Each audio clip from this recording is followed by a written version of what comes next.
اهلا بيكم وكل الناس اللي بتسالني على الخاص وبتسالني في الكومنتات، انا اعمل كذا واعمل كذا واعمل كذا. ايه اللي احنا منتظرينه يوم 8/7؟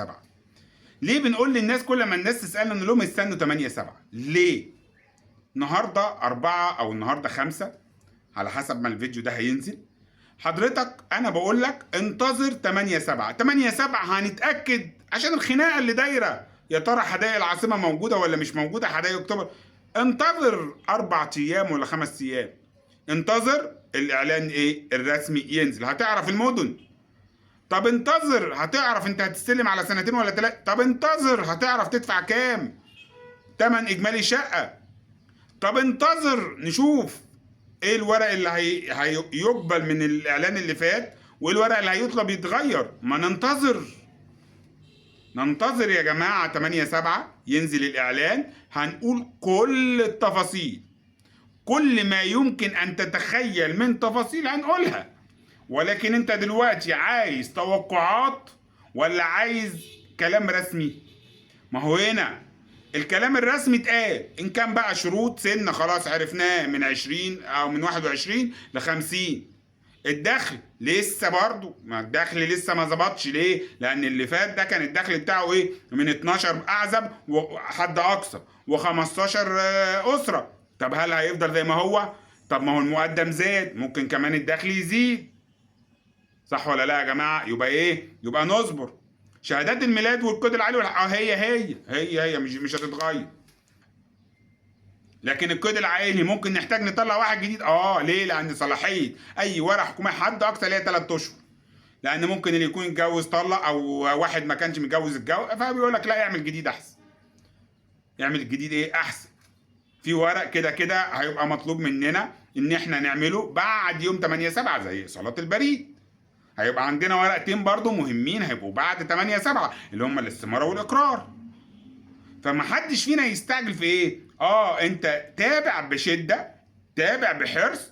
ولو انت ناوي تقدم قدم. واحد يقول لي طب اصل انا ما كنتش مقدم في الاعلان اللي فات ده وعايز اقدم، اقول له استنى 8/7. هو مش وارد يا جماعه يفتحوا التقديم للجميع؟ مي عبد الحميد طلعت قالت ده احنا هنقتصر التقديم على الناس اللي كانوا مقدمين قبل كده. بس انا بقول لك كده، كلام البق حاجه والكلام الرسمي، الكلام الرسمي ده بيمضي عليه السيد رئيس الوزراء، ويمضي عليه وزير الاسكان، ويمضي عليه كل المسؤولين في الدوله. ما اوعوا تفتكروا كده ان المنشور ده واحد بيكتبه وبينزله. لا يا فندم، ده اعلان رسمي بيتم مراجعته من جهات كتير فهنا انا بقول لك ان ننتظر 8/7.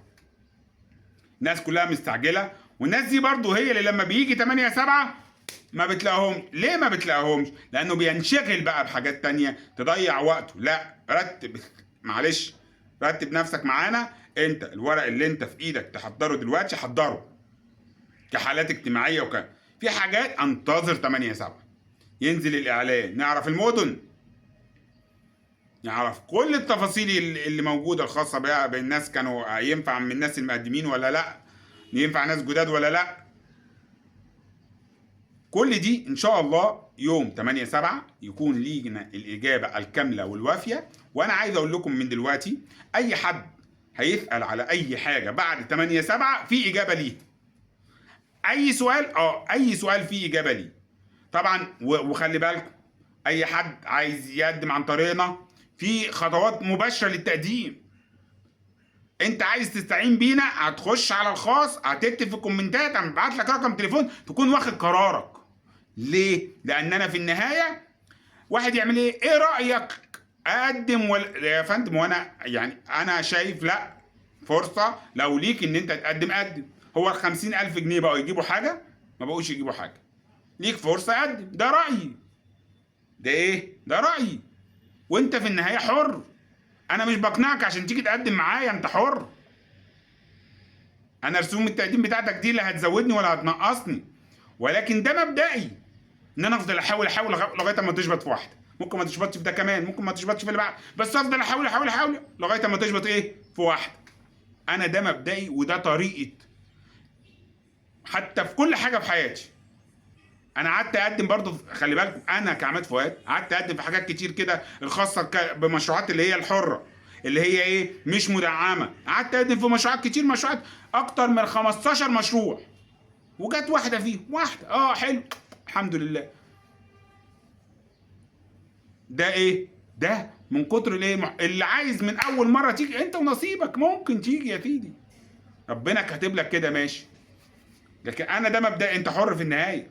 لكن انت دلوقتي داخل ايه؟ لا، لازم تحدد انت الاول ناوي تقدم ولا مش ناوي. هتعرف المدن، هتعرف الاوراق المطلوبه، هتعرف لو الكلام ده ينطبق عليك عايز تقدم شروط. لو الشرط ينطبق قدم. عايز تستعين بينا بقى اطلب ان انت تستعين بينا، هنقول لك رسومنا كذا وحضرتك ابعت لنا الورق كذا 1 2 3، واحنا من ساعتها هنحاول ايه بقدر الامكان نقدم لك كل الدعم. لكن احنا طبعا مش هنقدر نرد على كل الناس اللي بتسأل للسؤال فقط. في سكرتيرة وفي 2 بيردوا هيردوا، هيحاولوا يردوا على استفسارات الناس. لكن عشان تتكلم معايا انا شخصيا لازم لا تكون ايه واخد القرار انا هقدم عن طريق المكتب بتاعي. ساعتها بقى انا ارد عليك على كل اسئلتك، لان اللي هيوصل لي للمرحله دي مش كتير، فانا اقدر اتعامل معاه. ان شاء الله انا مش عايز بس الناس تستعجل. 4 ايام 5 ايام ننتظرهم، وانتظروا بقى الحلقات الخاصه بشرح الاعلان والاوراق المطلوبه رسميا، الشروط المطلوبه رسميا، شرح كراسه الشروط رسميا، واللي بنسبه 99% هتكون اونلاين. وهنطبع الاستماره والاقرار زي ما عملنا في المتوسط. ولكن هل انا اقدر اقول ب 100%؟ لا، ما بدل لم يصدر تصريح رسمي لا استنى، انا هاخد نشان مش هاخد نشان. فان شاء الله كل التوفيق، وكل يا رب الدعوات اللي من القلب، يا رب يا رب وفق كل الناس اللي بتسعى انها توفر لعيالها ولأسرها حياة افضل من اللي هي. يا رب وفقهم. انا بكلمكم من كل قلبي، لان وانا مش هستفاد منك حاجه في حاله التقديم، ولا حتى لو ما قدمت مش هستفاد حاجه. بس انا كعماد فؤاد من قبل حتى ما اطلع على النت واحنا بنساعد الناس عشان خاطر تقدر تحصل على الوحدات السكنيه اللي هي في موجوده دي، لان المستقبل رايح هناك.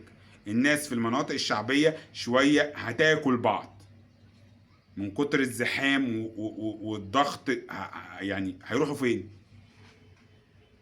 مفيش مكان يمشوا، مفيش مكان يعدوا.